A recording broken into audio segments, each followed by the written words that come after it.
Hey dorks, just a quick message reminding you to head over to twitch.tv/mindgappodcast and give us a follow. We live stream when we record our new podcast episodes, and we're live streaming video game sessions on Saturday nights at 8 o'clock p.m. Central Time. We're playing super rad stuff like Among Us, Keep Talking and Nobody Explodes, Jackbox games, and Tabletop Simulator. Come hang out and play along with us. That's twitch.tv/mindgappodcast. Mind Gap Podcast.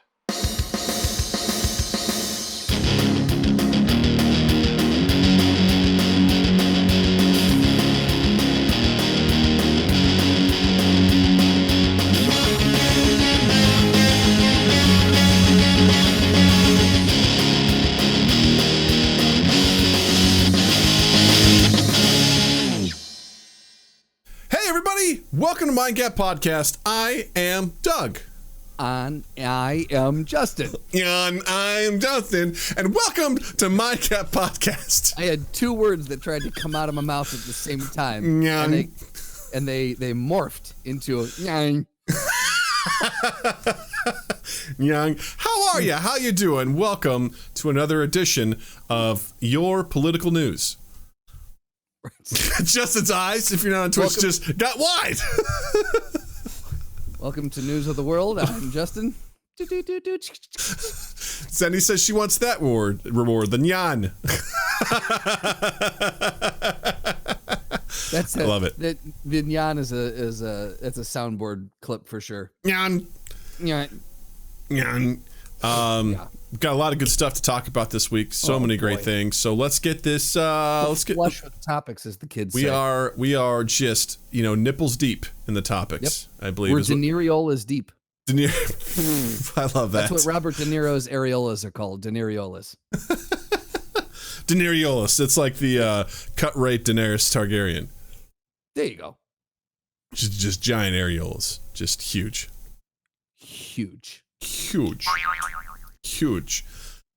So first things first, if you don't already, please follow us on Spotify. We exist there and everywhere else where you find your podcasts, but give us a listen on Spotify as well. Check. Next up, please come hang out with us. Join us on our Discord server. It's wonderful. We're a bunch of nerds that hang out together. We group up and play games. We post fun memes. You'll meet Zenny, who posts the best of the best from 9gag. She always has a nice curation that she sends to everyone. It's the goddamn best. So you're missing out if you don't do that. So in order to get there, head over to twitch.tv/mindgappodcast. Down below in our little section with like the About Us, you'll find a little Discord button. Click on that. You come right in. You join the family. There's no hazing. There's no quest. There's no riddles. Just come in and join. It'll be the best. It'll be wonderful. You're very welcome. Next up, redbubble.com is where we have merch. Goodness, so many things happening. It's a lot. It smells like spicy garlic shrimp, which I made for dinner tonight, which was healthy and delicious. Redbubble.com. Check us out there. Get your awesome Mind Gap merch. Just head on over there, search for Mind Gap Podcast. You'll get our classic logo, as well as I Will Haunt Your Butt.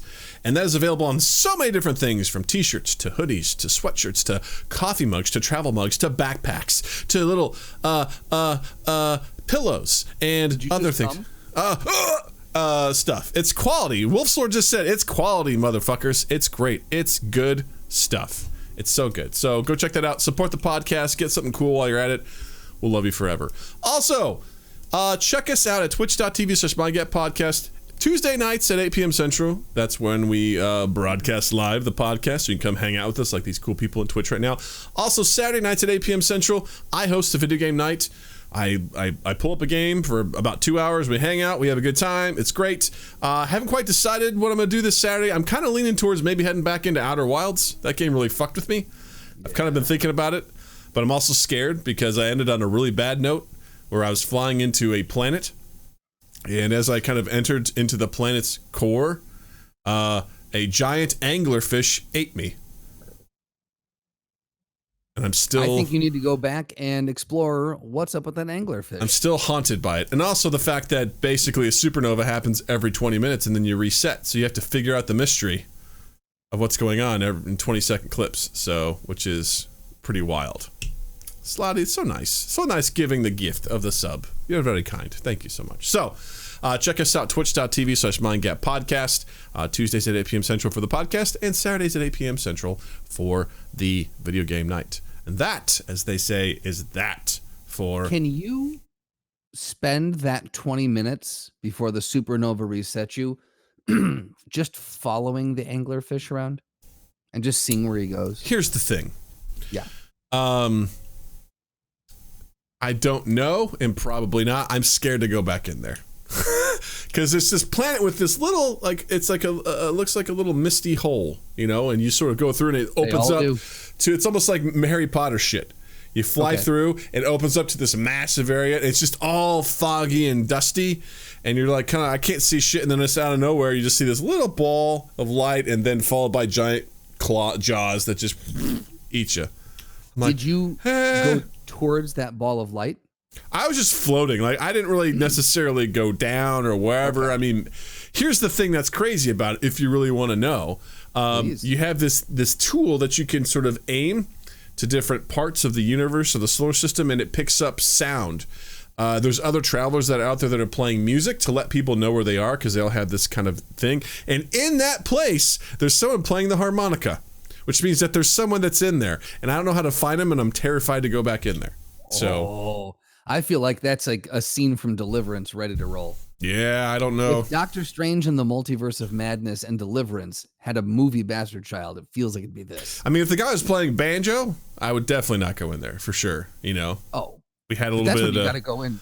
But you just, you know, I'm just going. You know, I hear like, you know, a trumpet, a sexy saxophone, and then as I go towards this planet, I just hear like dueling banjos. I'm like, I don't know. I don't know how I feel. I don't know how I feel about that. But as you go in, you just hear like a trumpet, sexy saxophone, and then I'll be like, oh god, and then that's when the anglerfish gets you. No. The last thing I heard was Nickelback. Right, as it smashes down. Zenny says, well played, Justin. Well played. Thank you. So I'm going to be this annoying guy for a second, and I'm taking charge of my nutrition. I'm being better about myself, and I'm proud of it. Good for you. I've been doing this thing. What are you doing, Doug? I'm eating better. I'm doing this thing called Noom. I wish it was a sponsor. Brought to you by Noom. Wish it was a sponsor, because I fucking love them. They're great. Granted, I'm in the honeymoon period. Been doing it for a week, but what for me is I eat like shit. I do. I eat large portions of garbage. That's exactly. Thank you, Jared, for cashing in push-ups and sit-ups. I'm just on that note. I'm pretty sure that you still owe me 30 of them. I already did them. I'm gonna defer to the people in the chat to let me know if that actually happened. I did. If I marked them as complete, then I did them. I didn't even realize you could mark things. That's how I do it. That's how I give you. Right. If I don't mark them, if I return the points back to you, then I didn't do them, because I'm a man of honor. Did you recite the Pledge of Allegiance and every other word? I farted a couple times while I did it, so yeah. I'll take it. There we go. I'll take it. No picture as evidence it didn't count. Quickly becoming my favorite person on the chat. But I'm doing this thing called Noom, and it has all the things that appease practical Doug. And it's a lot of stuff where you go through and you track things like how many glasses of water do you drink a day. You set a goal and you track it. It gamifies it. So it's like as you do it, you click on this little water icon. It fills up with water. It's really cool. They do a food journal, so you can actually pick the foods that you're eating. It tells you how many calories they are. Also, if they're like good calories or like, hey, watch yourself kind of calories.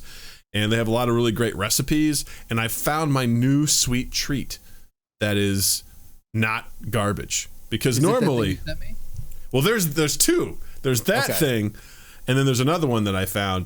Because most of the time when you're trying to eat healthy, it's like, check out this nice dessert, and you eat it. You're like, this is a lie. This is an absolute lie. Fuck you for doing this. Give me your car, because I'm going to light it on fire in your garage. That's what happens. You know, it's awful. The CEOs of these weight loss companies go through a lot of cars because people burn them all the time. The worst one I had was like keto-friendly cookies. It was like, which just... That doesn't sound right. Because keto is anti-carb, but I'm like, everything that you want that's good is like sugar. So it's like, try this almond thing or that. And I tried it. I was like, they just came out greasy. Yeah. And I bit it and I'm like, we're just pretending here. We're lying. that this is going to be good. Are we that desperate? Sure, you can call this a cookie, but fuck you. Yeah, no, it's not good. But with this, there's this thing where you take basically like 3 pounds of apples and you skin them, you core them, and you put them in a pot with some cinnamon, just a little bit of apple juice, some vanilla extract. I think that's it. And you basically let it just cover it and let it simmer for 30 minutes, and you mash it up, and you've got yourself essentially like an apple pie, but it's actually healthy. Interesting. It's delicious, hot or cold. But the one thing that I really enjoy, because it's super simple. Wait, you got yourself an apple pie filling, or? I mean, you basically, it's like if you're craving apple pie, it's a wonderful sort of substitute for that. Okay, so not like apple sauce, like apple pie? It's kind of like an applesauce, but it's chunky. Okay, I dig that. Yeah, okay. It's sweetened with orange juice instead of like sugar, and the cinnamon adds a nice sort of element to it, and the vanilla extract gives it a little bit of These are all technical terms. Yeah, well, no, like I thought I was watching the Food Network right now, the way you said yeah. And the other thing I love is my treat that I give myself twice a day for snacks is a bowl of Greek non-fat yogurt with half a cup of raspberries, half a cup of blackberries, and a tablespoon of honey. And it's the best goddamn thing I've ever had. Justin, tell me what make fun of me. I never thought. No, I never thought that I would sit. This coming from the guy who at one point ate the quad burger and thought it was a good idea while he was doing it. I was 30 years old, and you basically were like, Doug, I bet you can eat the quad burger. I'm like, I can. And then I just ordered it because I wanted it. For those who are not initiated, the quad burger is from a place called Choppers in Chicago, and it's inexplicably 5 patties because why not? And Doug downed it. And I think, if I'm not mistaken, multiple times. Yeah, multiple times. And did you order a shake as well? I don't know. That part is blurry to me. But I remember telling Jill, and Jill was like, probably because you've OD'd on sodium. That's why. And Jill goes, I don't want to be this wife, but you can't do that anymore. You really can't. You can't do that anymore. And honestly, it meant a lot to me that she said that, because I'm like, you're right. I really can't. Cares. I was she's like, you just can't do that anymore. And that was the beginning of me continuing to do that for at least 8 more years. I just never thought that I'd see the day where you were excited about non-fat Greek yogurt, berries, and a splash of honey. Well, here's the thing. Without the honey, it's dog shit. You got to have the honey. Because I did it without the honey. I was like, okay, this is fuel. This is filling me up. I had the honey. I was like, oh, this is everything that it needs. It needs some sweetness to it, because non-fat Greek yogurt that shit is sour, man. Like, it is. There's not much to it. I mean, I enjoy it with honey. I use that instead of sour cream all the time. That's a good one. Because something else you can add to that apple thing is a little bit of yogurt, which I may try next time. At the time, I was like, nah, I'm good. I like my stuff tasting good. Thank you. But, you add that element to it. But anyway, I've been doing this for a little bit over a week. Proud of you, man. And thank you. I'm tracking my steps. I'm much more active. Much more like I walk twice a day. But, I try to get in 10,000 steps stuff. I'm just much more in tune with what I'm doing, and I'm very excited. And I'm like, this is what, because I've been telling myself, I'm like, dude, you are out of control. Like, you are so out of control. You're not doing things right. This only leads one place, and it's bad. It's bad. I have diabetes in my family. I have heart disease in my family. I've got cancer in my family. And I'm just like, hey, how many donuts can we eat in a session? Like, you can't do that. And I keep telling myself, like, it's the holidays. And that's like, that's Halloween. That's Thanksgiving. That's Christmas. That's Arbor Day. That's, Martin Luther King Jr. Day. Then it's like Thursday. Anniversary, Natalie's birthday, my birthday. Like, like all these things from October through February. And I was like, God, man, you got to get your shit together. Yeah. I feel like the pandemic hasn't helped anything either. No. I mean, it has made people that much more okay with just sitting. You're inside. You're not thinking about how much you're actually sitting, what you're putting in your body. Like, because at the beginning of the pandemic too, when we were quarantined, I kept going like, well, I need something to get through this. So I'm going to treat myself to this thing.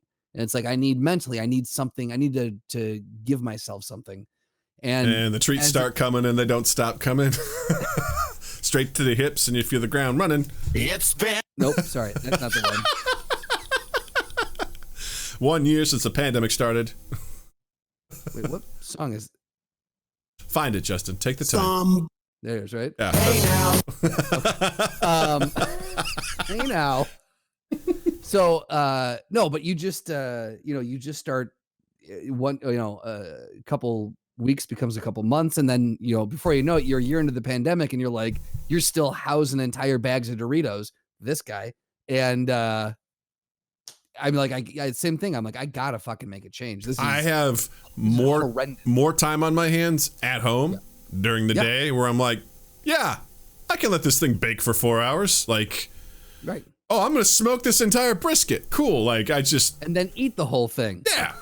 Over 2 days, because it's 8 pounds. I can't do that in one sitting. But still, it's wild. So for me, it's always been portion control.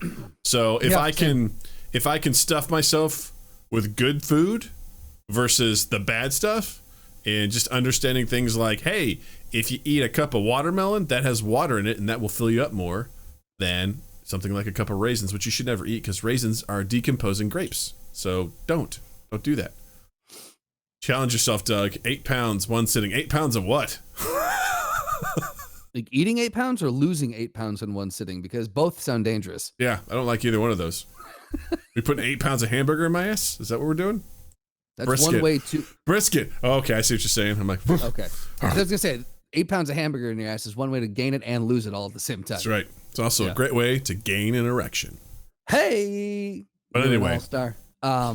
Yeah, well, I'm proud of you that you're doing that, man. Thank you. I've been saying to Beth for a long time, I got to get back into. I just bought myself a new pair of running shoes, so I'm hoping that. Congrats. And I went for a run today. It was a short one, but I still felt good to be out, and it definitely underscored how out of shape I actually am, because I went for a 2-mile run, and by the end of it, you would have thought that I'd ran a marathon. Like, I could not. My lungs were gone. I was like, oh boy, we got a mountain to climb. Yeah. It was. I've lost everything. But the good thing is that it's amazing to me how quick you can lose it. Oh, that's the thing. It's scary. Forever to gain. Yeah. And just moments to lose. And that's why people will just stay at the bottom of that, that drop off, because they're like, I can't, getting back up is so much harder. And if you lose it, man, getting it back is incredibly difficult. So for me, I'm looking at it as this like, hey man, one day at a time, 1 week at a time. I'm making better choices. I'm feeling better. I'm cooking, like I'm going to the grocery store a couple times a week. Because the last grocery run I did was by far the most healthy thing I've ever done. I looked at it, I'm like, there's nothing but like veggies and fruit, shrimp, like it's all good stuff. Fish. There's also something that feels good when you look at that. Like I feel like there's a sense of, almost a sense of pride where you're like, I made some really good decisions. I made adult decisions here. You know, and that helps to spur that along too. That's how I felt. Is just like when I'm done eating, I'm like, oh, this was good. Like not only did it taste good, but it's good for me. Like I'm making good choices. Right. And the challenging thing is ordering in. I order in once a week, and there's just nothing good to order. I ordered barbecue, and I barely ate it because I'm like, this isn't good. So I ended up throwing it away because I was like, what's? By the time it gets to you, it's kind of soggy and well, cold it's just like based on what I was allotted to eat, I got to have like 2 strips of brisket and like a small spoonful of mac. Where you can just kind of go nuts? I mean, I can, but I don't know where I want to. Not right now. So you're still like hardcore in the honeymoon I'm in it because essentially what you eat is like green, yellow, and red, and it's not necessarily good to bad. It's just like, hey, the things that are in red, you should like just really, you can have it. Just really monitor your portions. Just nibble on them. And the green, it's like go to town on it, because a lot of it's called low calorie low calorie density, meaning that it's low calorie and it's high in density, so it you can fill you up and it doesn't have that many calories, like watermelon or zucchini or things like that. So you can just go to town on it and eat it, fill yourself up, and it's not going to do much. Versus like, oh, do you want a tablespoon of honey or a tablespoon of olive oil? That's like couple hundred calories. So, but it's also not just about the calories though. You got to look at your macros too, and about fats. Like a tablespoon of olive oil in cooking is a great thing because it's a healthy fat, helps with your cholesterol. Same thing with avocados, right? Like they're like, hey, just again, don't go crazy with it. It's like habit. I mean, at the end, they're like, hey, don't eat 4 avocados Yeah. in one sitting. Yeah. it's like, hey, at the end of the day, if you want to have a cookie, have a cookie. It's fine. Do it. Sure. Enjoy yourself. Treat yourself. Don't have 5. So anyway, But what if they all stuck together? Then that's one cookie. and that's what I'm trying to, fight myself out of is I'm proud of myself because I've literally gone and just thrown away food, which is really hard for me because I'm like, but these chicken wings were so good. And I'm like, throw them away. Get them out of here. No. And just Message boards are going to light up dragging you across the coals. that's always been part of my thing is like, I don't like wasting food, which just adds to the problem of like, well, I've got to eat it. No one else will eat it. I'm like, well, I guess I'll eat it, and I just go to town on it. So I try to, now it's just been like, hey man, if you're not going to get it, you're not going to get it. And that's fine. Just throw it out, throw it out, focus on getting through, the fruits and things like that. Have that as a snack, doing a lot of hard boiled eggs, just perfect. And part of it too is just finding good recipes. I found some really good potatoes are on the docket, baby. Potatoes. I made some garlic mashed potatoes. I was like, fucking A, these taste good. And they're healthy? Oh my God. Did you look at Chef Mike's recipe? I didn't. Okay. I'll have to do that. Shout out to Chef Mike. I mean, there's a lot of butter, so I don't know how healthy probably those won't remain, work. But for what I was doing, I was like, this is probably going to taste like garbage. It was delicious. nice. It's fucking delicious. Nice. But anyway, enough about me. I just want to share a little bit of my journey and what I'm doing. I'm excited. I want to keep this going. I've seen, I've lost like 5 pounds, so off to a good start. Man. So Good for you. my goal is to get below 250. So I was gonna say I can see it in your face. You look thinner in your face. I don't think that's true, but thank you. I just remember one time you told me that you hate when people say that to you. Well, I just don't believe it. I was like, have I shaved my beard? Is that what you're saying? I'm like, okay, thank you. I always don't like to believe you, give but people thanks. compliments that they hate. Yeah, I know. I do too. That's always good. It's the only way I roll. That's why I'm a good friend, because I like making people mad. Anyway, WandaVision wrapped up last week. The series finale happened, and we were super happy to have Jamie Jirak on from comicbook.com. If you haven't checked out that episode, I highly recommend you do.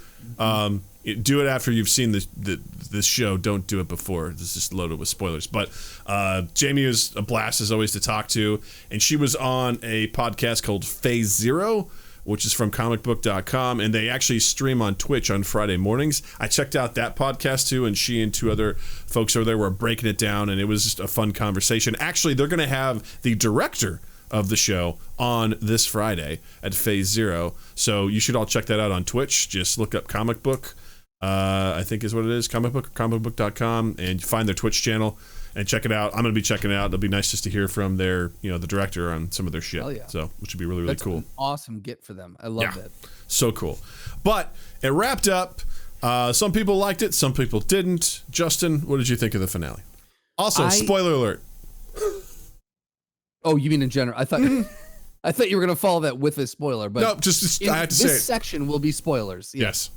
In general, I liked it. I thought the last 2 episodes were the only 2 episodes where I kind of started to see, I don't want to call them flaws, but like I mentioned, the second to last episode felt very much like an exposition dump to me. Even though I thought the episode was good. We talked about that last week's episode where Agnes was like, so, the Infinity Stone amplified something that was inside of you that would have otherwise died on the vine. I'm like, we saw that. We don't need to hear, we saw that. There was a lot of that. At the same time, some of the exposition I thought was really, really good. So that was, that was that episode. The final episode, I liked, I would say 90% of it. And I loved the fact that they brought up the ship of Theseus. Right? As soon as they did, I was like, hey, we talked about that on the podcast. And guess who was on the episode when we talked about it? It was Jamie, because we were doing yes. We were doing paradoxes.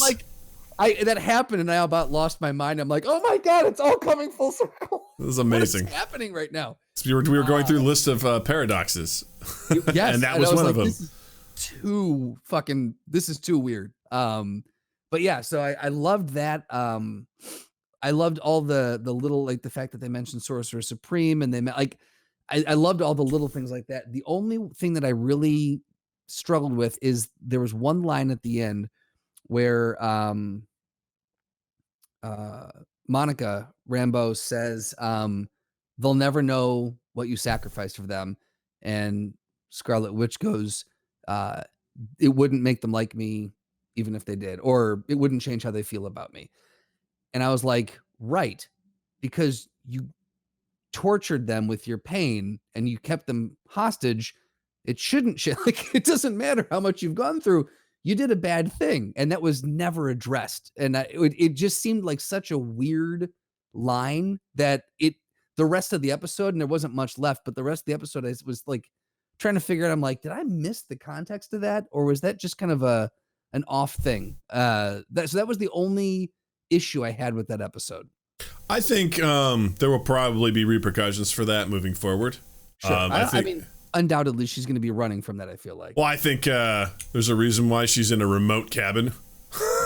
Right. You know, right. It's one of those things where I think the thing I like most about Marvel is that there are consequences to actions, and I think she will be probably a very much feared entity, especially now that she's fully realized, and because she has the Darkhold, like just getting infinite knowledge and things like that.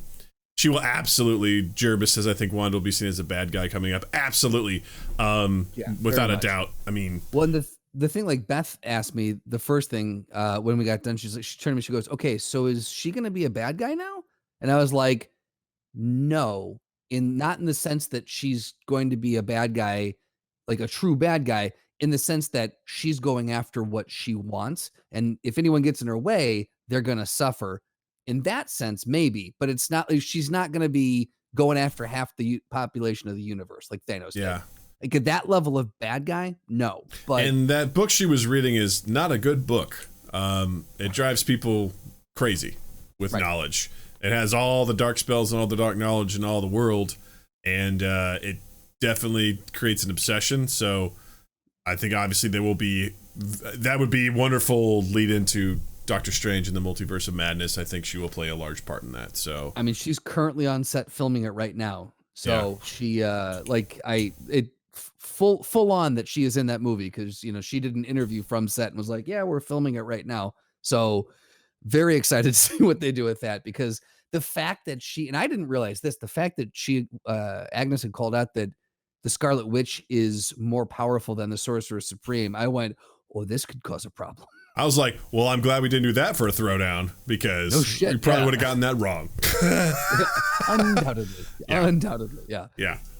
I also loved the fact that she was studying the book via astral projection the same way Doctor Strange was. I thought that tie-in was just perfect, because again, what a great lead-in to that movie. It's going to be so good. The fact that it comes out in a year and a half from now, not a fan of that. Fuck COVID, because it's pushed all of our schedules around. Yeah, that'll be good. I don't know. I was a fan of it. I liked it. I know a lot of the internet kind of got butthurt because everyone had their own theories in their mind, and it's I'll give them the same tough love speech that you've given me, Justin, which is like, you can have the best theory in the world, but you didn't make it, so deal with it. Yep.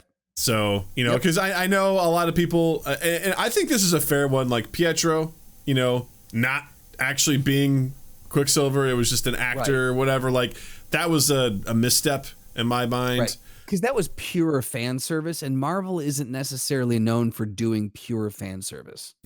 It seemed like it was more of a tickle on the balls, and then they didn't do anything with it. I was like, wow, what a missed opportunity. And I think that was a shame, because I mean, you could have split the multiverse right there. I mean, there could have been just breadcrumbs to multiverse. They teased it, and they said this on Phaser. They teased it in Far From Home with Spider-Man, where it was like, you tell me there's a multiverse, and there wasn't. It was all, Mysterio made it up, spoiler alert. And then you get this, so it's like, wait, this other actor who was under Fox at the time, who also played Quicksilver, is here, but they're like, oh my god, they recast it, and da-da-da, and it's like, nah, it's just an actor. It's like, wait, what? No. It's like, well, the next movie is going to be Multiverse of Madness, so they have to talk about it, but it's like, I mean, we could have let into it, which would have been kind of cool. And I know a lot of people were just like, who is this, aerospace engineer, that everyone was referencing, and it was basically nobody. Wait, who was the? because Monica Rambeau was like, I have a friend who's like an aerospace engineer who I think could help us out. And like 2 episodes later, she meets some military lady that has this big old truck that basically doesn't do anything. And everyone was like, oh, it's going to be Reed Richards. And I was like, y'all just need to slow your roll, okay? Just chill. The fact that they announced Fantastic Four, that would have been a fucking sick tie-in if they could have done that. It would have been really cool, you know. But that's the thing, is like people are like, Mephisto's running the show. It's got to be Mephisto, and it's like it's not. And then people are mad. I mean, because really, Mephisto. I like it. Mephisto innuendo. But also, I think it was unitard. Because who is the true antagonist of the show? I mean, besides Scarlet Witch herself, I think it was Scarlet Witch, because I don't think it was Agnes. She was just along for the ride. Right, but she was pulling the strings of the person pulling the strings, kind of. Like she was helping to kind of guide things until she was able to kind of get her in. But I mean, the antagonist, for all intents and purposes, is Wanda. Mm-hmm. Jervis says, Zenny says it's Sparky, the dog that got murdered. Jervis says it was Haywood. I'm like, I mean, Haywood definitely had a antagonist feel to him, but he's pretty one-dimensional for me. I don't really know what his plan was. Like, because again, I'm not entirely sure why he lied about Wanda. He's like, oh, Wanda stole Vision's body and reanimated him. That's not true. Was that to get like the military on his side or something? I don't know. And then he's like, we have to kill Wanda. And I was like, why?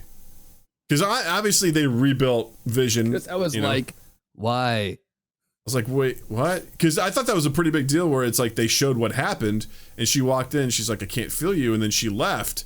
And I was like, oh, that's not what Haywood said. But then they didn't really address it after that. And he's like, we must kill Wanda. And I'm like, that's it? You just want to kill her because she's a threat? The thing is, this concept was a really big concept to tackle in a 9-episode, roughly 35 to 40 minute per episode, but a 9-episode season. This was a real big. You could have done an easy 13 episodes and probably made them an hour long, and that might have been just enough time to really kind of get in there like a dentist. You get all the plaque out of the nooks and crannies. Like, I think that would have given you just enough time. Not saying that they did a bad job, but there's definitely some things that I think they left there that they could have gone after. Agreed. And they should have done 13 episodes. So there you go. So yeah. So fuck you. 9 does feel weird. It does. That seems like to be the new normal. But I enjoyed it. I think it's a good show. Favorite thing today is a woman at work who doesn't follow the Marvel movies at all, any of the MCU, and another coworker was like, oh, Doug, I want to get your thoughts on WandaVision. I'm like, yeah, we should. She goes, this other girl goes, is it good? I'm like, yeah, it's really good. She goes, okay, I think I want to watch it. Is there anything else I need to watch beforehand? I was like, well, Age of Ultron, definitely, you need to watch that. And then I was like, well, then you gotta, the other person goes, well, Endgame. I'm like, and if you're gonna watch Endgame, you gotta watch Infinity War. Right. So there's that. And then I was like, even then, I mean, Civil War is also pretty important. I was like, you know what? Just start at Iron Man 1 and fucking watch it all, okay? There's 22 movies you need to get through before you tackle this. Yeah. I was like, there's no just hopping into this and getting it. Like, this is definitely the highest barrier to entry, I think, out of anything Marvel's done, because you walk in, you're like, what? What is this? I don't understand anything. It's like, yeah, we didn't either. So... And we knew what was going on. So we're all very well versed in this. So you're welcome. Yeah. Yeah. So fuck yourself. So don't bother. In total, I think this was a win. I personally, I liked this. I will probably revisit it at some point in the near future too. Like I'll rewatch. I know Jamie's already gone through and binge watched it. She posted about it on Instagram, and I'll definitely go back and rewatch this because there's stuff that I undoubtedly have missed.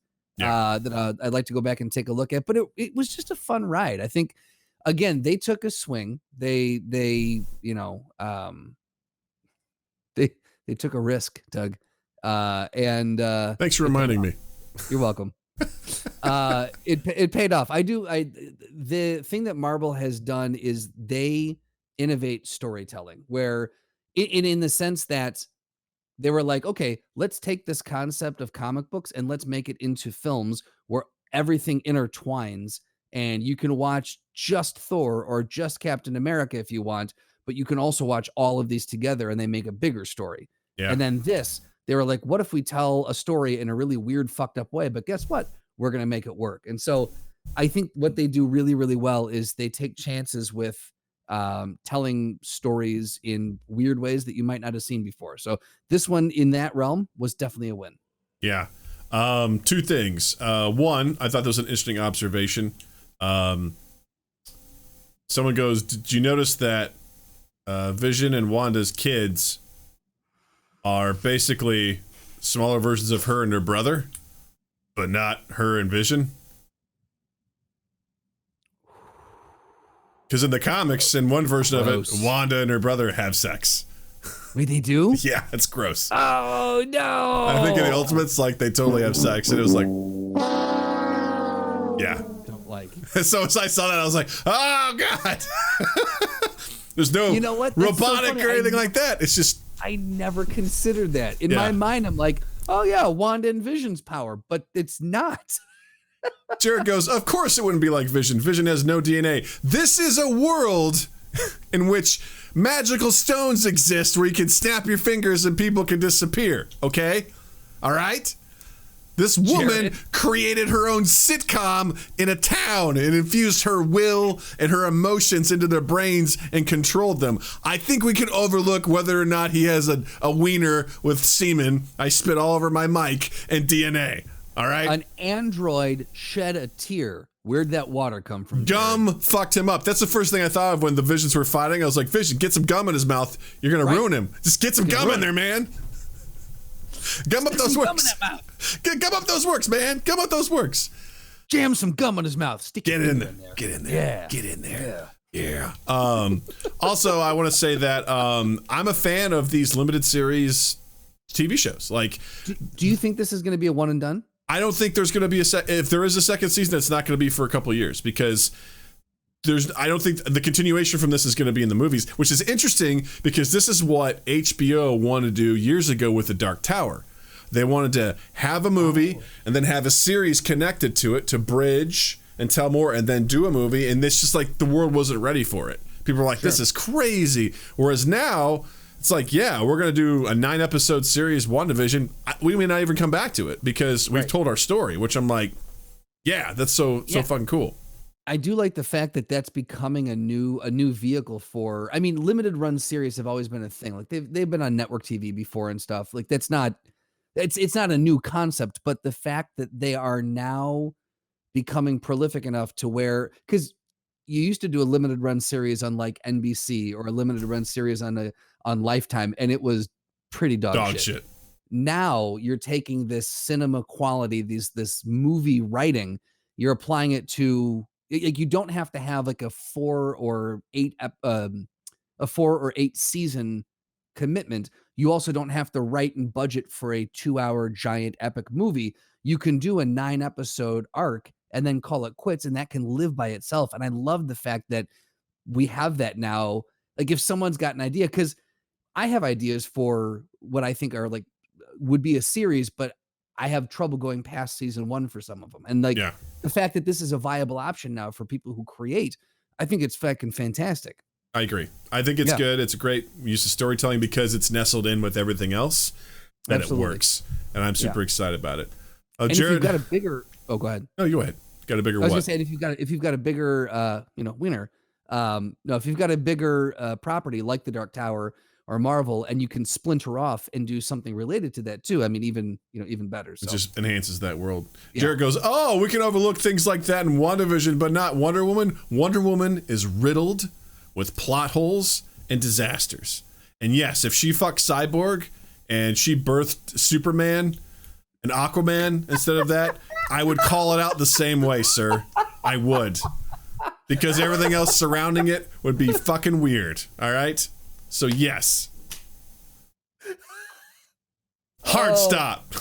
Oh man. Slotty asks, can Falcon and Winter Soldier live up to this, or is it kind of doomed? I think it's an apples to oranges comparison. I think WandaVision was a deep dive into Wanda, her grief, and what happened after the snap, and her dealing with her life after that, whereas Winter Soldier and Falcon is filling the void that Cap left behind. And what these guys can do about it, I think it's going to be more action-packed and focused on that sort of stuff. It's more spy. I think it's more in the vein of Winter Soldier than what WandaVision was. So I think it's going to be a little more formulaic, more that we're used to. And I just don't think it's going to be on the. I don't think it's going to be an easy comparison to make, and I don't think you should. So fucking stop. WandaVision felt like it was experimental television. They're like, let's see if we can figure out a new way to tell this story. Mm-hmm. And Falcon and Winter Soldier, to your point, is much more what we're used to. It's going to be a lot more like, hey, here's something everyone can get into. You like spy stuff? You like normal? Do you like Jack Ryan?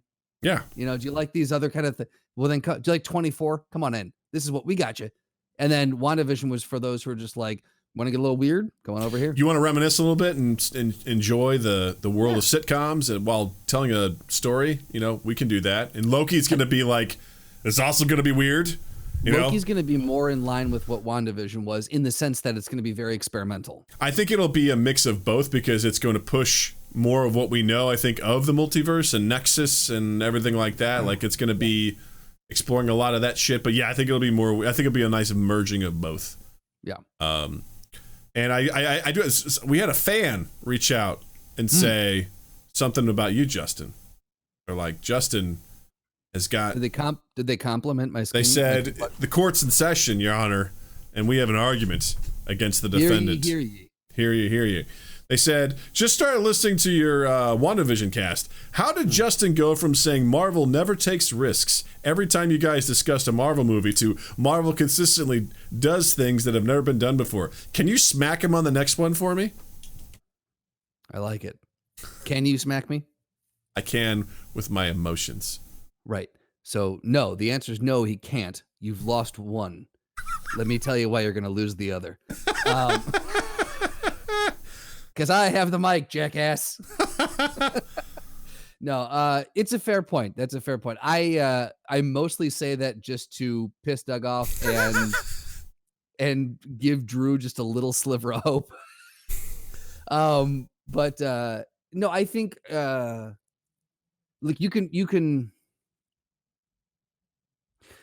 I guess what I'm talking more about is taking a risk in like killing off a main character. Now, again, they've killed off some of their main characters, but there's story structure, and there is like the method with which they tell a story is taking a chance, but the stories themselves are pretty formulaic in the sense that you come in, you're introducing your hero, you're introducing your bad guy, the hero falters, it looks like it's hopeless, they come back and win in a big CGI battle. And more often than not, they're fighting the mirror image of themselves just in the villain, who is basically... So, like, in that regard, there's very little risk taken in storytelling in that way. But the vehicle in which the story, or the overarching way that they're telling the story, that they are being very experimental with. And there's an inherent risk anytime you do something new like that. So I take your point. I think I'm talking about on a macro scale, they're taking risks. On a individual movie level, it's not so risky. That's fair. I'd say there were some pretty big risks, like with Infinity War, ending the movie with the snap and just calling it and being like, the villain won. Everyone's like, ha! But well, especially for someone like Haig, who didn't realize there was going to be a second movie, and he walked out of the theater and went, "The fuck was that? Holy shit! They just died." Yeah. And then he called me and I went, there's going to be a second. He goes, wait, there is? And I went, oh, Haig. Well, it's funny because I know the formula's there, but I feel like it's almost dressed up a little bit, so it's not as like beating you over the head, which I kind of appreciate. Yes. Which is why I think I'm much more forgivable to that. And don't get me wrong, I'm fine with it. I love these movies. I adore these movies. So I'm not being critical of it. Mm-hmm. I'm just saying, like, if you look at something like Primer, and if you look at something like, I don't know, pick one, Captain America, the first one. Which one took the bigger risk? Vastly different films. I'm just saying. What about The Artist, the silent black and white movie that won an Oscar? You know, that right? Who'd have thunk that? Versus Ant-Man and the Wasp. I mean, come on. What do we? Right. I think there's greater risks being taken here. You get my point. I do get your point. No, that's fair. I think that's a fair assessment, and hopefully that fan. Thank you for reaching out. I appreciate it. We always appreciate it. We absolutely love hearing like that. So please keep calling us out on shit because there's plenty to call us out on. Without a doubt. Yeah. So moving on here, big news. Justin, do we have like a big news announcement, like soundbite that we can do? Like, do you have anything over there? Big news, yeah. No, I think we got to do the big one. The big one. Oh, the big one? Yeah.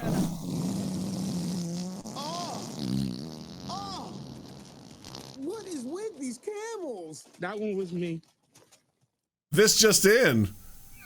Ladies and gentlemen, that's moving forward. That will be the soundbite we play whenever we have something big to announce. Big news. Big news. I'm gonna have to jack up the sound on it. I'll get another one. But big news. Camel farts. So we've talked about it. This all started months ago on the one of the video game streams we did on the Saturday night with Jackbox, and we started exploring and learning about the Great Emu War that happened way down under in Australia. Essentially, the long and short of it was the emus were getting out of control. The Australians were like, this ain't gonna happen, so they got their military together, they mustered them together, and they decided to fire at them with machine guns that jammed and didn't do well, and the emus can absorb a lot of bullets, and the emus won this war. They dubbed it the Emu War. Ultimately, they won. The military pulled out, and the emus are still laughing to this day. It was a dark day in Australia. But to make this dark day a little bit lighter, John Cleese and Rob Schneider have teamed up to make a movie. They've just finished the script for what's being called the Emu Wars movie. So it's happening. It is happening. And I think we can all agree this will be accurate. Historically accurate. Yes. Yes, especially the fact that what did the quote? It was Rob Schneider plays a sergeant that screams the whole time. So you're welcome for that. Yeah, I read that. I was like, Jesus, man. Here we go. It's like, can't wait to hear your accent. It's probably better than mine. I was telling Beth about this, and she goes, she's like, oh, that's cool. I was like, yeah, I tried to get John Cleese on. I said, but he wouldn't return our calls. And she goes, what about Rob Schneider? I go, oh, okay.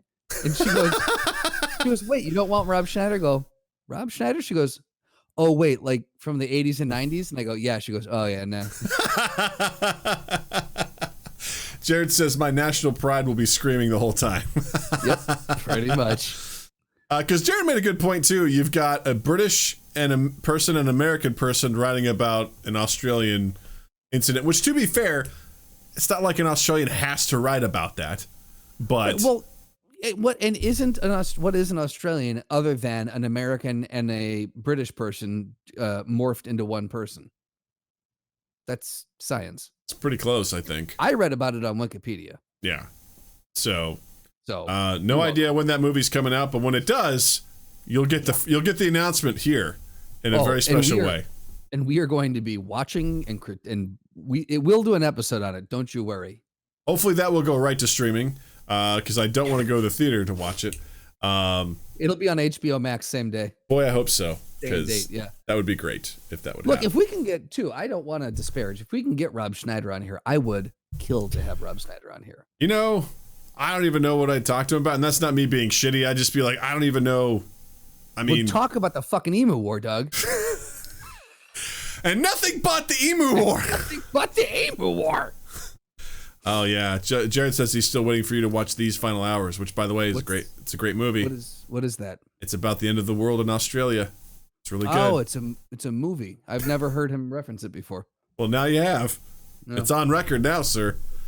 It's on the record. Justin is going to watch this movie. Watch how quickly I forget and argue the fact that it never happened next week. Oh, selective memory. It's the best. Oh, early onset dementia. Terry goes, you liar! Yeah. All right. So I'm very excited. Honestly, I'm very, very excited for the Emu War movie. Like when we first heard about this, Slotty sent it to us in a chat, and the three of us, I think, collectively did a what? yeah, it was all over our Discord. It was huge. More perfect. It was huge news. It was like, this is the biggest thing that's ever happened to the podcast. It's something that we all know about, we all talk about, and finally we get to see it happening live in a comedic fashion. It's amazing. I'm very excited. It's wild, to say the least. So yes, when that comes out, you're going to hear about it here first. Mm-hmm. You will, and you'll hear about it like this. Uh-oh.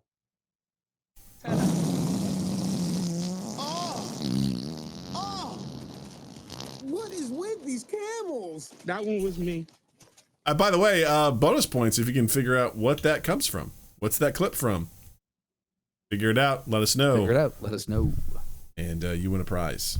Last on the docket tonight is something we love, absolutely love to talk about, and it's corporations fucking up on social media. Because we've covered this in the past, a couple hundred episodes ago. I think with Nate Dickin in particular, we were going through all the different blunders that corporations have had. Oh no! Wait for it. It's good. Oh it's no! Just a hiccup. I'm here. Can you hear me? Okay, thank God. I got so nervous. I was yes, like, I can. It's just a skip the beat. We're good. We're all good. But yesterday, we're recording this on March 9th. On March 8th was International Women's Day. And Burger King tweeted out a tweet that said, "Women belong in the kitchen." And they followed it up with additional parts. This is a perfect example of they have something they want to promote that's really good, but they did it in a terrible way. So what they're trying to promote is they have a foundation that basically they're calling to light that there's not enough women as like executive chefs and stuff in kitchens. And they're basically saying, they said fine dining kitchens, food truck kitchens, award-winning kitchens, casual dining kitchens, ghost kitchens, Burger King kitchens. If there's a professional kitchen, women belong there. But can you guess who's leading those kitchens these days? Exactly. Only 24% of chef positions in America are occupied by women. Want to talk head chefs? The number drops to fewer than 7%. So, great idea. Like, the intent was there. The intent was there. And they even have a scholarship that will grant $25,000 apiece to 2 female employees to essentially help them progress in there. But they led off with a single tweet that said, "Women belong in the kitchen." And they got really blasted by KFC. Ironically. Yeah. Who reached out to him, I think, they basically, KFC responded with, "The best time to delete this post was immediately after posting it. The second best time is now." Now, keep in mind, this is a company that put out a porn video game where you can fuck the Colonel. Okay, that's not this true. Coming from that company, it's a dating simulator that you can't even date the Colonel on. So just get it right, Justin. Doug, how do you know this? I started playing it, and then the upload speed went shit to shit, so I could actually stream it. So I stopped streaming and I kept playing it. Yeah, and now my balls are empty, so exactly. I'm good. All right. Doug lost 8 pounds in one sitting. One sitting, man. It's just like, who needs Noom? You know, when you've got, I love you, Colonel Sanders, figure looking good dating simulator, you know? But Burger King replied with, "Why would we delete a tweet that's drawing attention to a huge lack of female representation in our industry? We thought you'd be on board with this as well." But again, it was just like, they should have said women belong in the kitchen. They should have given more information to it after that. Right. Because I got to hand it to them.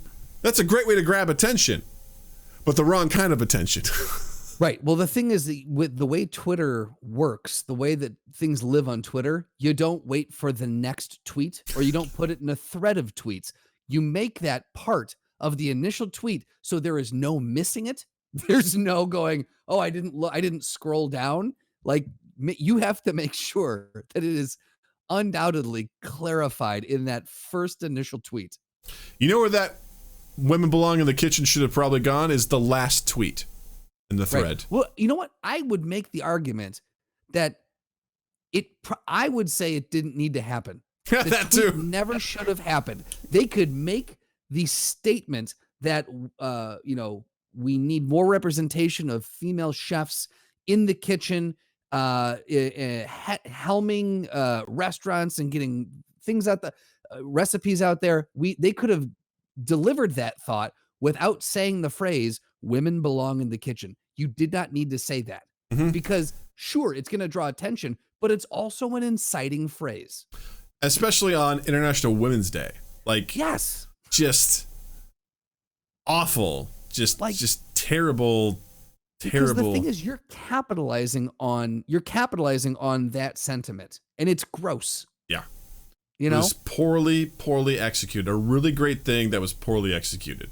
You could have done it in a boring way that was just like, in honor of International Women's Day, we want to tell you about the scholarship that we're offering to our female employees, to become X, Y, and Z, and then provide more information about that. I mean, right.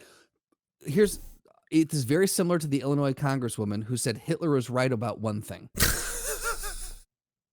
And then she went on to say, those who control the children or those who influence the children, yada, yada, yada. So she was saying basically he was right that he went after the children are the future is what she was saying. But again, you don't need to lead it by saying Hitler was right on one thing. Framing is really important when it comes to communication. It's just like, most people you don't want to lead off with that. It's not going to go well. It's not going to go well. So think before you speak. Think before you fucking post on Twitter. God damn it.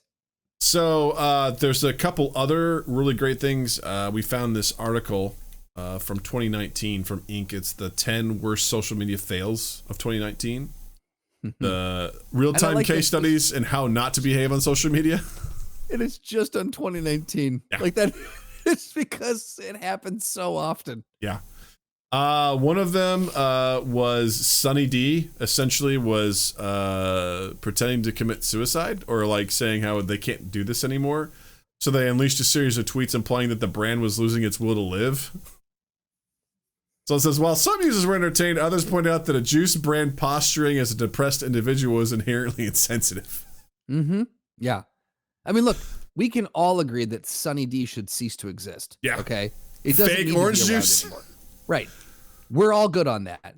You don't need to join in on the joke. And also, it looks like mocking mental illness or some sort of people going through a hard time. Like that's fucking ridiculous. Yeah. There was a hot second where I was really into Sunny D when I was growing up, and I was like, this is great. And then I got to the point where I'm like, this is gross. This is really not good. Because my favorite thing is the commercial for it where it's like, oh man, you got anything to drink? And they go in the fridge and like, oh, we got milk, we got purple stuff. And then like Sunny D, I was like, Sunny D is the same as everything else that you called out as being like gross and not healthy. Because they try to pitch it as being healthy stuff. Right. Yeah, right? It's like water. I'd rather gross. Water. Blech. Slotty goes, Sunny D is orange juice made by someone who had an orange described to them, but has never tasted one. It's the same thing for like grape flavored stuff, right? Like grape flavored popsicles. They don't taste like grape. Like grapes don't taste like that. Someone's like, well, we're just going to say that it does. Right. And now you understand what grape tastes like. Right. Or banana flavored things. I would argue that they don't taste like bananas. They taste like some weird plastic. Gross.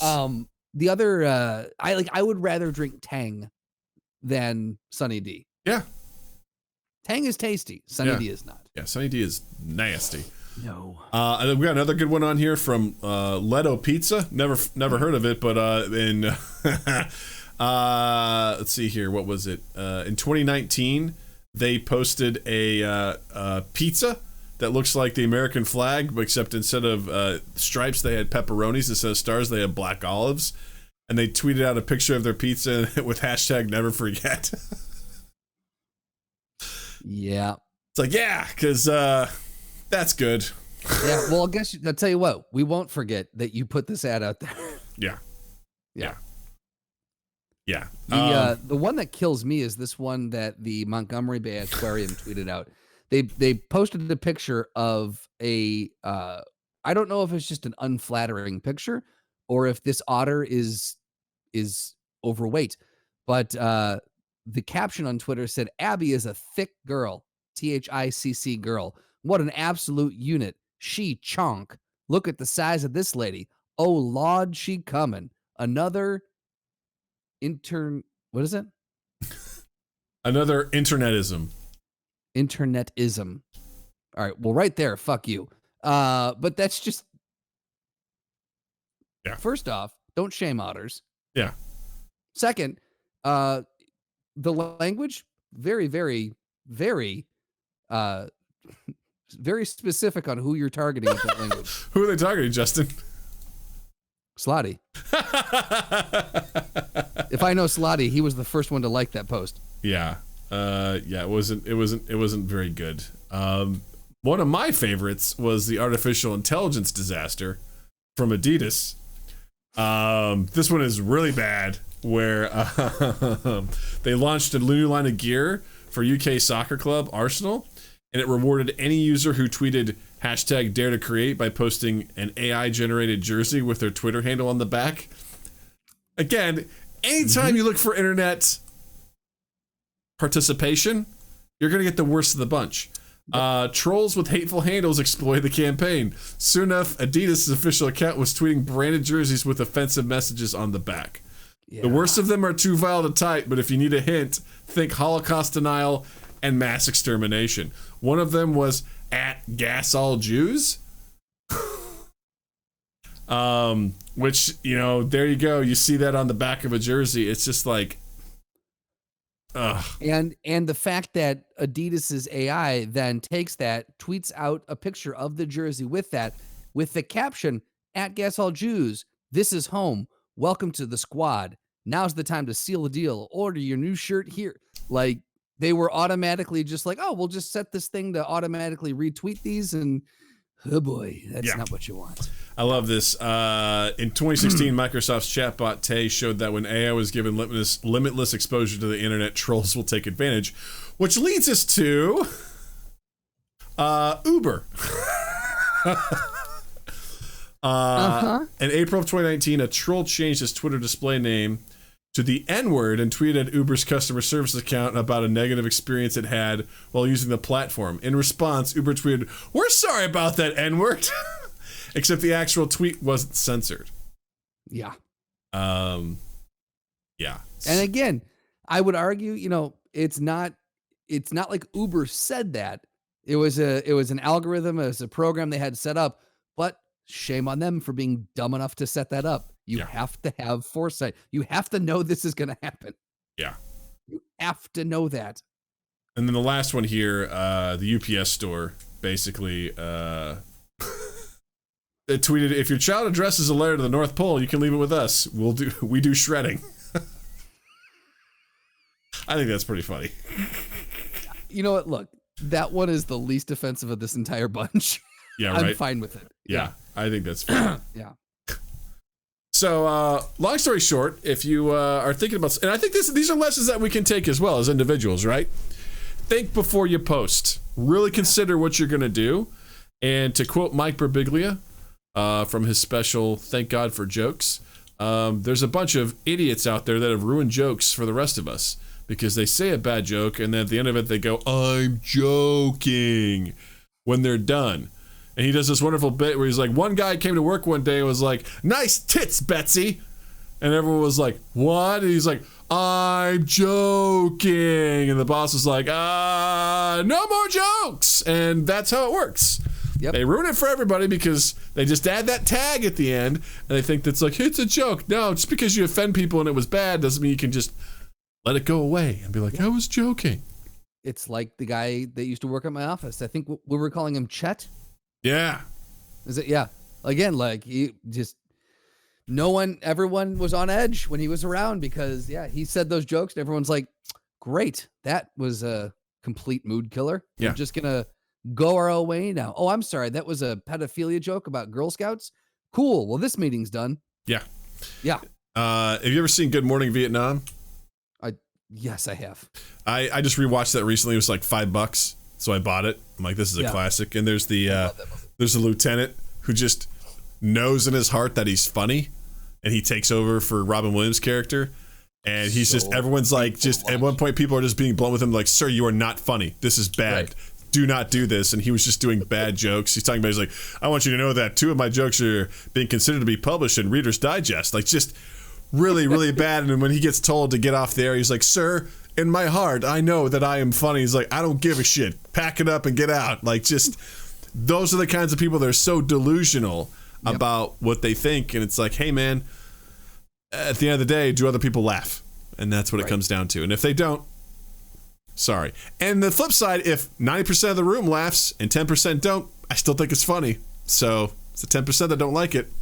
And that's where, and we've talked about this before, but that's where it gets really hard to navigate those waters, though, because you've got, someone will always be offended by something. So again, if you have that 90% that laugh, is the 10%, is it funny? Or is the 10% right? Like, where is it truly a majority rules?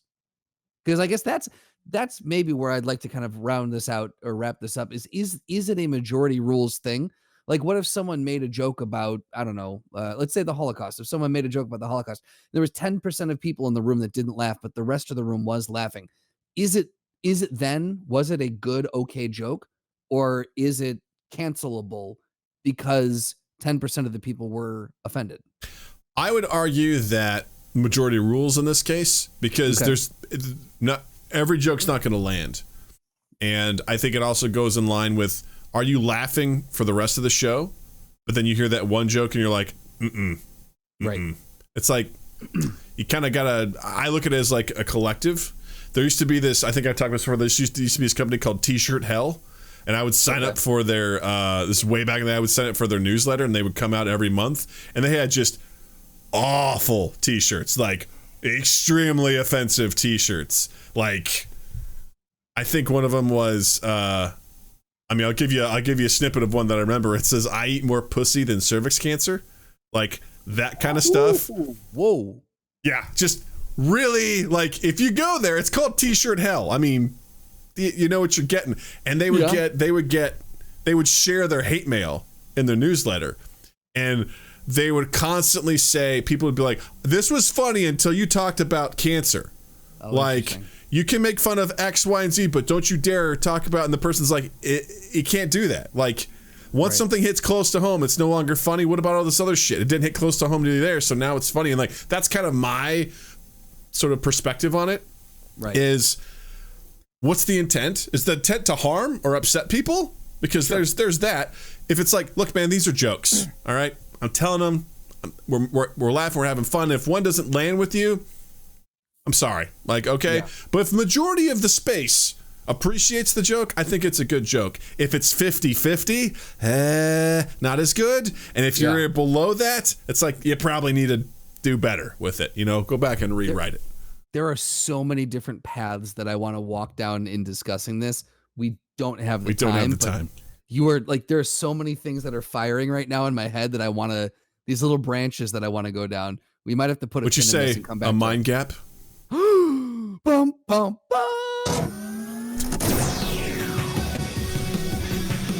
Welcome to the Throwdown. Nice. I thought you were going to play actually bum, bum, bum, but you said that and then you went into that, so that was creative. Well done. Thank you. I appreciate that. I appreciate you. Tell us what we got today. On this week's Throwdown, we have a classic strong dudes from different places. We've got Beowulf versus Achilles. I like this Throwdown because I've recently rewatched the 2007 animated story of Beowulf, and I just read a graphic novel / comic about Beowulf. Was it animated or was it CGI? Do you still call that? I can't remember if that was motion cap or not. I don't remember, but it's computer graphics. Yeah. Okay. So it's not fully live action by any stretch of the imagination. No, sir. All I remember, because I've never seen it, but all I remember was in the trailer, they had that shot of Angelina Jolie coming out of the water, and it cut off right before a butt, and everyone's like, "Whoa, CGI Angelina butt!" And that was the big thing. Yeah. Cool. So was it a good movie? It's fine. It's good. I like it's a unique take on the story of Beowulf. They added an element into it that I like. You got Anthony Hopkins. You got a couple other guys. I can't think of their names. Tom Cruise. Tom Cruise is not in it, but you got Angelina Jolie. You got John Malkovich. And a couple other dudes you'd be like, I know who they are. Right. James Gandolfini. Exactly. He's in it. You got Gilbert Gottfried as the dragon. I'll huff and I'll puff. That's exactly what, because that's what the dragon says. Absolutely. Puff the magic trick. No? Okay. So here we have two legends, literally. We've got Beowulf, who comes from the Swedish folklore, where in his story, he arrives to save the Danes from monsters, in particular Grendel, the monster, and he fights him buck naked in a mano-a-mano duel, ends up ripping off Grendel's arm, and Grendel runs away and bleeds out. And then Grendel's mom comes back, eviscerates a whole bunch of people, and Beowulf goes into her cave, kills her, cuts off her head, completely destroys her, and then he ends up taking on the mantle of king. And he is ultimately defeated by a dragon, but not before he essentially gives it some mortal wounds, but he succumbs to some ultimate fiery death. So he's king of the Swedes? King of the Danes and the Swedes. Both. Okay, Both. Cool. Yeah. Cool. Now on the other side, we've got Achilles, who, as legend has it, was dipped into the river Styx, making him immortal except for where his mother was holding on to his leg, which was his Achilles heel. So he was basically allegedly impervious to all damage except for that one spot. And he helped lead Greece's siege on Troy, defeating Hector and entering with a Trojan horse. But ultimately, Hector's brother Paris shot an arrow through his heel, his Achilles heel, and ultimately he fell in battle. So I like both these characters. And what I'm going to say first of all is that Achilles is not immortal. We're going to just go ahead and start right there and be like, he's just really good at fighting. So good, people are like, he's immortal. He's just really good at fighting. Outside of that one section on the back of his lower leg, just above his foot, is he not? I thought that he was impervious, right? Like he's got bulletproof skin, right? Like, doesn't he? We're not playing that game. I'm not playing that game. Is that not it though? I thought that's the legend. Swords and arrows couldn't pierce him, right? I mean, that was the legend, that he was impervious to all damage except for this, basically, more or less. But I like the version in Troy, that movie starring Brad Pitt, where a boy goes, and Tom Cruise, and the boy goes, he's at the beginning of the movie, the boy's like, they say that, your mother's a goddess and you can't be killed. And he turns to the boy and goes, then I wouldn't be bothering with armor then, would I? As he's putting on his armor and the shield, he's like, I wouldn't be bothering with the shield. He's just really good at killing. Like, that's his gift. His gift is he's just a badass. And one of my favorite parts of that movie, it's not a great movie, it's got problems, but he's going up against this huge dude, because basically it's saying, your best guy versus my best. Have you ever seen Troy? I've seen clips, but I've never seen the whole thing. They basically say, your best guy versus my best guy. Whoever wins the war. And we'll basically end it. I think all wars should be decided that way. Right? So this guy was like, oh yeah, he's got this huge dude that comes out, and like Achilles is like fucking off and not really there. And then Agamemnon's like, bring me Achilles. And Achilles shows up. And basically, it's so cool because it's a non-verbal thing that he does that basically is like a fuck you to the other guy, because in this time period, spears are the name of the game, because they have reach, they have distance, and right at the gate, so they're across the battlefield from each other, Achilles just takes his spears and stabs it into the ground and just starts walking towards the guy.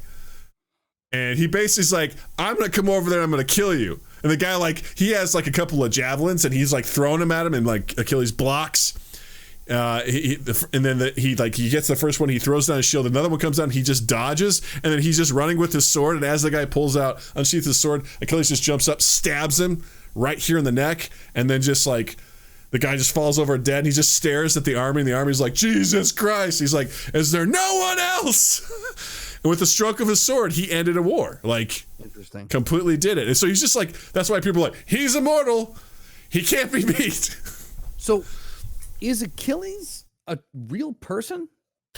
Did he exist in history? Or is he according mythology? to the Iliad, from, Homer, So we're not, okay, so I guess I'm confused. I thought that Achilles was dipped and was impervious. Is that not the actual story?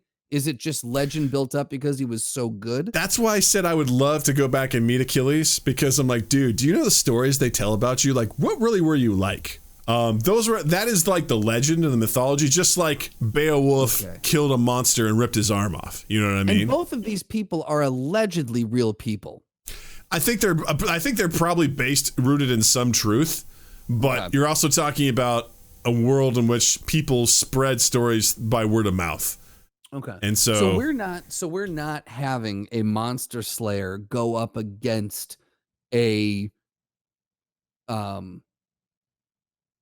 almost a demigod, except the one little, like, he's got that little fucking thing. He's a pussy. He's got that one little thing on his ankle. Because I'd say if that's the case, Beowulf wouldn't know that's his weakness, and he wouldn't succeed, and Achilles would just murder him. So I was like, that's just not a fair fight. He's gonna accidentally land a blow there. Yeah, he's like, I got your foot. And he like tries to break it. He's like, And then, even then, if he slashes the Achilles heel, you've got to wait for the guy to bleed out, because it's not a death. It's not a killing strike. No.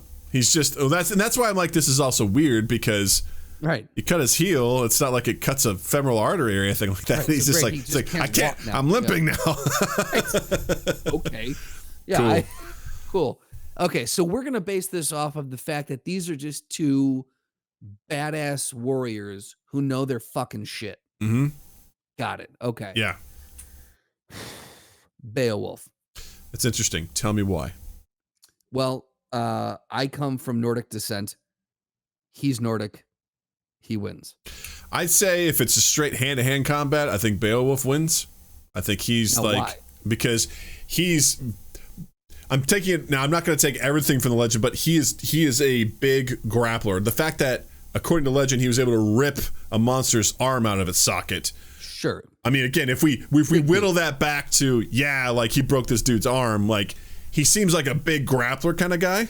At the same time, though, if you're talking about that Nordic region, way, way, way back then, he was probably like 5'10", and everyone thought he was this giant guy. Well, here's the thing. I think Achilles would have been even shorter, because he came before Beowulf. So. Oh, okay. All right. That's fair. I'll accept that. I'll say this: if they have weapons, which I'm assuming Beowulf would either have an axe or a sword. I would think each have a shield. Yeah, would make sense. I think if Achilles has a spear, significant tactical advantage.